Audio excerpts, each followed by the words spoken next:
Hey, what's up, everyone? It's about that time. It's Half Past Geek. I'm here with local comic book shop owner at Gecko Comics, Ted. All right, Ted, so what's new this week? What's new this week? Oh, gee, boy, there's like 150 new comics every Wednesday as usual, as well as a bunch of new toys, new games, T-shirts, posters, pop figures, action figures, statues. The list goes on and on. There's a never ending. I understand that there was particularly hot, or should I say, kind of polarizing everyone, are these Marvel Legacy Lenticular covers. So if you can give us a quick, maybe just up to speed on what Marvel Legacy is, and tell us why should you get a Legacy Lenticular? Well, Marvel's trying to reconnect with some of the fans that they feel like they may have lost the last few years. I think a lot of people are worried about Marvel's movies taking precedent over the comic books, and they're trying to re-embrace their traditions with the comics. So there's a new initiative called Marvel Legacy, and it's a brand imprint that they're labeling all their comics under Marvel Legacy and starting 53 new comics. Well, 53 comics they're starting fresh by not with new number ones, but by re-embracing their original numbering. So Marvel periodically restarts their issues with their titles with new number ones. So then, like Thor Legacy goes, instead of being Thor number 1, it goes back to the original numbering. So it would be Thor number 700. That's correct. It's not. I don't think it was 7. Was it 7? Oh wait, that's a pretty big number. Why can't I find it now? Oh, right in my face. Yeah, you're right. I'm sorry. No, you're right. It was 700. Okay.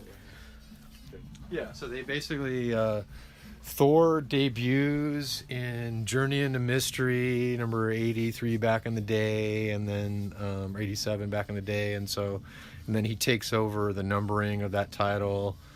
And so there really never was a Thor number 1 until Marvel rebooted him in the 80s and 90s a few times. So cumulatively, there's been 699 total issues of Thor up until the time they started Marvel Legacy. So when they start Marvel Legacy, they label that number 700, but they also tell you on the cover that it's part 1 of a new storyline. And this is the trend they're doing with all the heroes, right? So it's going back to the old number, not just for Thor, but Spider-Man, Iron Man. Like I said, there's 53 total titles that they're renumbering with the Marvel Legacy numbering. And then, doing a special lenticular cover for each one of the first issues of those stories. Each one of the lenticulars takes a classic Marvel cover and then has a modern artist do a tribute version of that cover, and it lenticulates back and forth between the original cover and the new cover. And they picked a whole bunch of legendary covers from Marvel's history to do it. Of course, it's kind of like Yu-Gi-Oh cards, right? Where it's holographic, but it's like the two images spliced in one. That's like how lenticulars work. Essentially, it's kind of hard to describe it.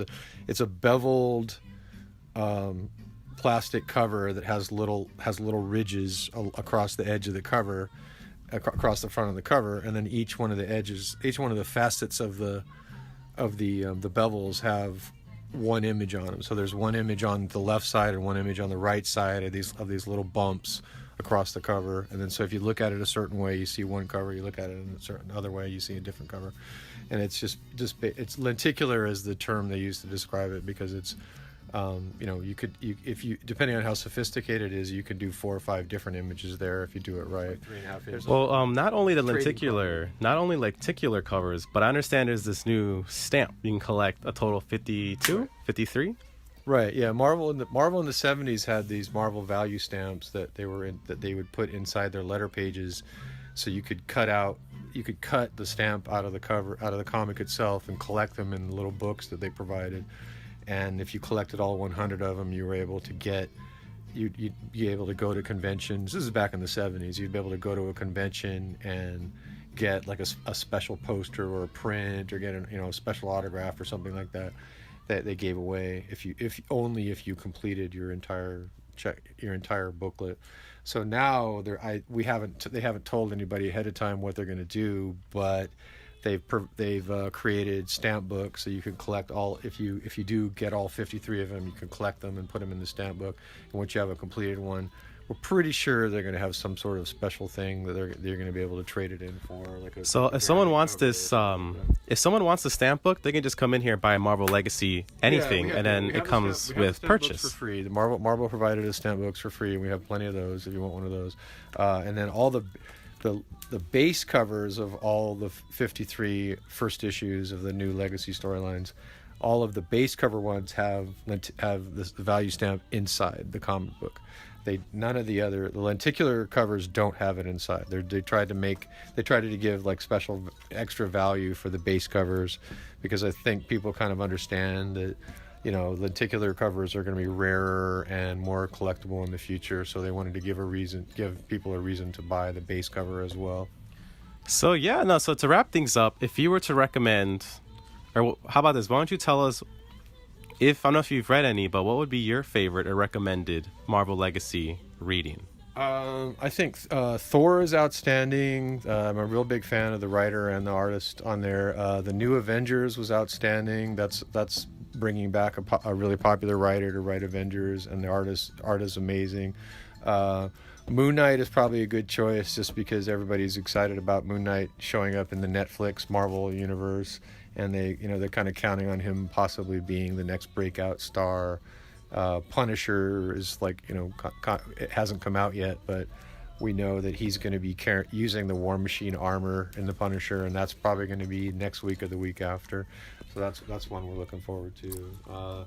Cable was really good. That's kind of and the cover is a tribute to the first appearance of Cable in New Mutants '85.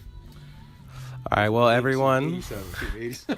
So that was our first stop shop. So we're definitely going to come back, and we're going to have weekly breakdowns for what you guys should catch up on and what you can't miss out here at Gecko's Comics. So thank you for your time. This is Andrew, and that was Half Past Geek.